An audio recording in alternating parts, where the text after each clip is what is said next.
Hi, do you know what a corpus is? Have you ever used a corpus in your translation career? Have you ever felt stuck with a simple phrase in your source language and can't find an equivalent that runs as smoothly in your target language? If your answer is no to the first questions, but yes to the third one, stay tuned.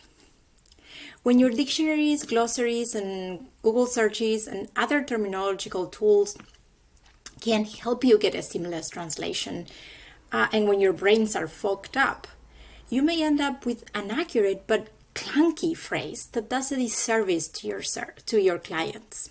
Whether you're localizing a product or translating anything from a report to a slogan, these clunky phrases can, in the best case scenario, lead to a clunky reading experience for your target audience, and in the worst case, they can alienize the page for the end user or reader and turn them away. The results for your client can be catastrophic. As many localization, translation, and engineering experts know, the devil is in the details. So I have a tool that I use that I know can help you in these situations. Corpus. Let's dive in. A corpus is a large collection of texts, written or spoken or both, stored in a database. It can contain many millions or even billions of words coming from books, newspapers, magazines, journals, works of literature that have been scanned or downloaded electronically. Some corpuses may also contain spoken language coming from transcripts of ordinary conversations like phone calls, business meetings, conference proceedings, or even radio and TV shows. Corpuses show how language is used in society, in real life. When you translate, you're creating real-life texts that will live in a new language, in a new society. You need to reflect how that society speaks, to speak in their own language and to reach out to them for your client. If you don't, your business may suffer, and so your clients. With a corpus, you no longer have to rely so heavily on intuition to know whether a particular adjective goes well, or to use the technical word, collocates well with a certain noun and therefore create a smooth phrase, or whether a word is used in a particular context and therefore have a smooth phrase or a smooth sentence. Instead, we can see with a corpus what hundreds of different speakers and writers have said or written before. Let's see a sentence that I was struggling with a few months ago when I was translating a social justice article from English into Spanish for the Hispanic community in the US. It says, the ability of qualified election officials to conduct legitimate audits of their own has gained urgency, with partisan actors fueled by the big lie conducting partisan reviews that spread false information about elections and undermine confidence in our democracy. So this sentence is structurally complex in English, and you'll need a fairly good knowledge of syntax to break up its parts and piece them all together in your target language to get an accurate and also smooth sentence. But I'm not going into any of that now. I just want to concentrate on a collocation here, gained urgency. This is a good collocation in English, and the verb gain collocates with the noun urgency. If we read it instead, for example, has taken urgency, it will probably make us pause, hesitate. If this were a slogan, it would be a big flaw. The same happens in your target language. Any verb won't collocate with the translation of the noun urgency. In my target language, for example, Spanish, things get a bit more complicated because we're so used to reading false friends or bad friends, as I like to say, calques or literal translations that it's hard sometimes to separate the wheat from the chaff. There are millions of examples of literal translations, bad translations. A heavily broadcast recent example is Will Smith slapping remarks during the Oscars ceremony, which was calqued into Spanish very badly. Some of the examples you can see here. So if we go to the literal route in my example has gained urgency, we can use ganar urgencia. But this doesn't ring naturally. It's not smooth. No. Let's do what lots of translators do a lot of the time. Find synonyms. So ganar has lots of synonyms. Lograr, adquirir, adueñarse, triunfar, vencer, aventajar, exceder, tomar, sobrepujar, superar, dominar, conquistar, cobrar, alcanzar, llegar, captar, granjear, atraer, prosperar, and mejorar. Not all of those will sort of collocate with the word urgencia. So we are relying right now on our intuitive knowledge of our target language to decide which of those would go well or collocate well with urgencia. But what if we can confirm our hunches with a corpus search? So from all of those synonyms, in my intuition, it tells me that I can narrow down my options to ganar urgencia, adquirir urgencia, tomar urgencia, and cobrar urgencia. But which one to choose from those four? Corpuses can help us in any way no other tool can.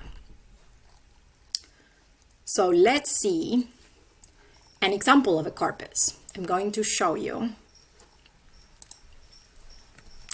the Corpus del Español del siglo XXI, Corpus, hosted by RAE, Real Academia Española.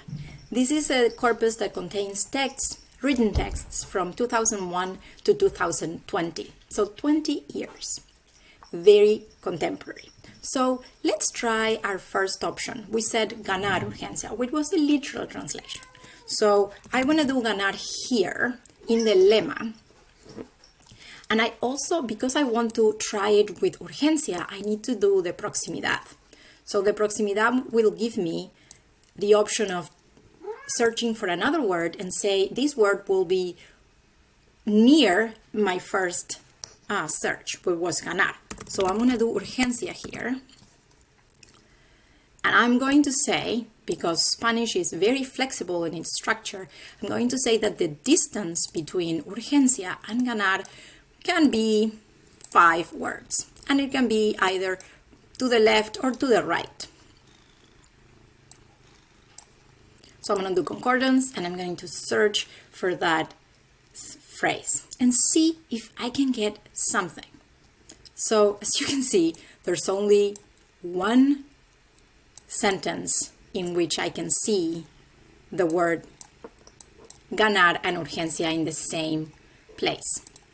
I'm going to make this bigger so that you can see. So quiere deshacerse ganando esta tarde las urgencias de uno y otro. So ganar and urgencia is not even together in the same phrase. This shows me that when you have millions and millions of words in a corpus and it doesn't even give you one example of those two words used in the same phrase together as a collocation, then it means that this is actually a not very frequent collocation to make, not a good option. So let's try our second option, adquirir. So we're going to do the same thing in the lemma. And we're going to do urgencia in the lemma, and we're going to do the proximidad again for proximidad, distance, 5 words either to the left or to the right. And we're going to do concordance and see what we can find. So in this one, we only get 2 options. And we're going to see here. So it says, ¿qué adquirió su madre ante una urgencia en su hogar? Compromisos que adquirieron. El país corre el riesgo de volver a creer en la violencia. And where is urgencia? La urgencia de los compromisos que adquirieron. So, again, another combination of words that doesn't show me a collocation being done between adquirir and urgencia. Again, not a good option for my question. We're gonna do adquirir urgencia, tomar urgencia. Let's do tomar now. Tomar with urgencia, 5 words in between, and let's see what we can find. So this one we get some more. So let's see. Con algo de urgencia mientras el otro tomaba nota. Ciudadanía requería, en lugar de tomar decisiones acordes con las urgencias. Pocos minutos tomó ojearla y notear la urgencia. Again, the first 5 options, they don't have tomar and urgencia together. They have them in the same sentence, but not in a collocation. So if you read them all, you'll see that there's not even one example of tomar and urgencia being used in the same phrase, in the same collocation. Let's do cobrar. So far, I could potentially use tomar urgencia, and I could go in Google and say tomar urgencia between inverted commas and see what I can find. I'm pretty sure you will find examples of tomar urgencia together, or even a ganar urgencia or adquirir urgencia. But the question is, are those reliable sources that I can say, yes, this is a good phrase, it's a good collocation, it's a smooth translation for my gained urgency. So let's say cobrar.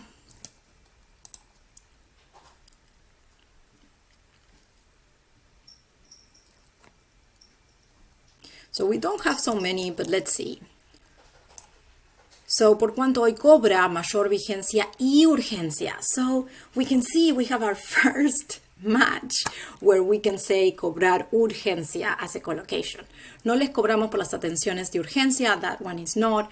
Semejante situación es curva la mayor de las urgencias, second matching collocation. Cobramos una media hora por hora, okay, personal de urgencia, so that one no, que cobró en consonancia con la urgencia del proyecto. So we only found 2, but at least we found 2. The other options were no, no, no. So this can give you an idea of what are the most frequent collocations where we have no idea where to put it, how to put it, and make a smooth translation. I hope you found this as interesting and powerful tool as I think it is, as I have been using it, and let me know what you think. I also have a webinar on the use of corpus where I explore much more options and much more usefulness out of the corpus for translators. So I'm very happy to know your feedback and what you think.